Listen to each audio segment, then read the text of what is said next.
നമസ്കാരം, മെയില ന്യൂസിലേക്ക് സ്വാഗതം. ഞാനിപ്പോൾ നിൽക്കുന്നത് നമ്മുടെ കുറവിലങ്ങാട് കാഞ്ഞിരത്താനത്തെ ലോക ടൂറിസം ഭൂപടത്തിൽ ഇടം പിടിപ്പിക്കുന്ന കുറുപ്പന്തറ തോട്ടുവ ജംഗ്ഷനിലെ കാഞ്ഞിരത്താനത്തുള്ള പുലിയള ഗുഹയിലാണ്.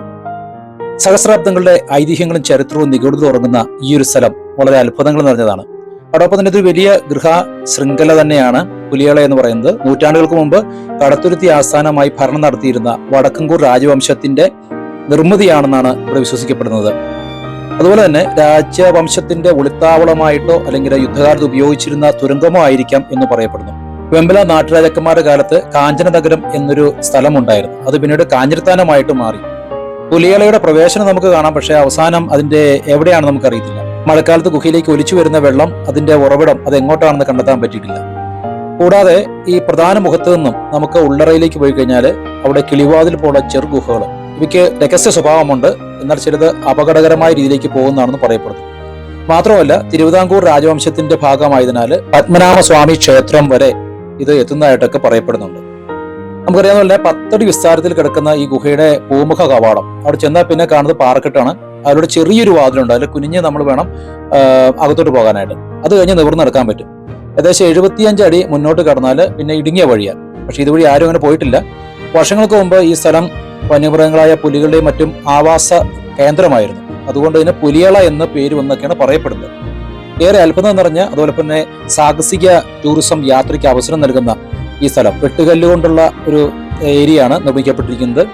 എന്നാൽ ഇത് ദീർഘവർഷം ആരും ശ്രദ്ധിക്കപ്പെടാതെ പോയതുകൊണ്ട് ഉപയോഗശൂന്യമായിട്ട് അതിന്റെ പ്രവേശന കവാടമൊക്കെ മണ്ണടിഞ്ഞിരിക്കുകയാണ്. അതേസമയം ദീർഘവർഷം മുമ്പ് 8 അടി ഉയരവും 30 അടി വീതിയുമുള്ള ഈ വലിയ ഗുഹാമുഖത്തിലൂടെ വെളിച്ചം ഉപയോഗിച്ച് 100 മീറ്റർ ഉള്ളിൽ കടന്നതിന്റെ കാഴ്ചകളൊക്കെ കണ്ടിട്ട് അന്നത്തെ ആളുകൾ പറയുന്നുണ്ട്. പക്ഷെ ഇതിനകത്ത് വവ്വാല്, അതുപോലെ ചെറിയ പാമ്പുകളൊക്കെ ഉണ്ട്. വെളിച്ചത്തിന്റെ സഹായത്തോടെ വേണം മാത്രം ഇങ്ങോട്ട് പോകാൻ. ഓക്സിജന്റെ കുറവ്, ചില ഭാഗത്ത് ചതുപ്പ് നിലം പോലെ ഭാഗമുണ്ട്. അതൊക്കെ റിസ്ക് ഉണ്ട്. അതുകൊണ്ട് പരിചയമില്ലാത്ത ആളുകൾ ഇല്ലാതെ വരുമ്പോൾ വളരെ ശ്രദ്ധിക്കണമെന്ന് ഓർപ്പിക്കുകയാണ്. അതുപോലെ തന്നെ ഇതിൽ ഒരു ഗുഹയ്ക്ക് കാണക്കാരിയുമായിട്ടൊരു ബന്ധമുണ്ടെന്നും പറയപ്പെടുന്നു. ഓപ്പണിംഗ് ആയിട്ട് ഉണ്ടെന്ന് പറയപ്പെടുന്നുണ്ട്. കൂടാതെ തന്നെ ഇതിപ്പോൾ അധികം ശ്രദ്ധപ്പെടാത്തതുകൊണ്ട് ആളുകളൊക്കെ ഇവിടെ മറ്റ് മാലിന്യങ്ങളൊക്കെ വലിച്ചെറിഞ്ഞ് ഉപയോഗശൂന്യമായിക്കൊണ്ടിരിക്കുകയാണ്. അപ്പോൾ ഇതിന് മുകളിൽ കൂടെയാണ്, ഈ ഗുഹാമുഖത്തിന് മുകളിൽ കൂടെയാണ് നാഷണൽ ഹൈവേ കടന്നു പോകുന്നത്. അപ്പോൾ ഇടവേളകളിൽ ഇവിടുത്തെ നാട്ടുകാരും സാമൂഹ്യ പ്രവർത്തകരൊക്കെ ഇവിടെ ഗുഹാമുഖം വൃത്തിയാക്കുന്നതാണ് ഇപ്പോൾ ഈ ഒരു അവസരങ്ങൾ കാണപ്പെടുന്നത്.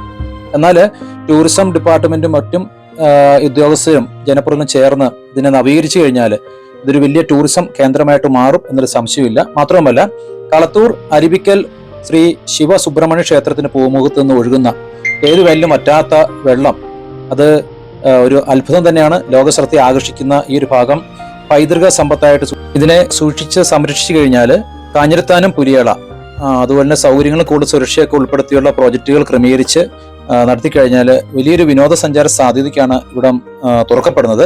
ഇതിനുവേണ്ടി ജനപ്രതിനിധികളും ഉദ്യോഗസ്ഥരും ഒക്കെ ആത്മാർത്ഥമായിട്ട് ഇടപെടണമെന്നാണ്, പ്രത്യേകിച്ച് ടൂറിസം വകുപ്പ് ഉൾപ്പെടെ ഇടപെടണമെന്നാണ് നാട്ടുകാർ ആവശ്യപ്പെടുന്നത്.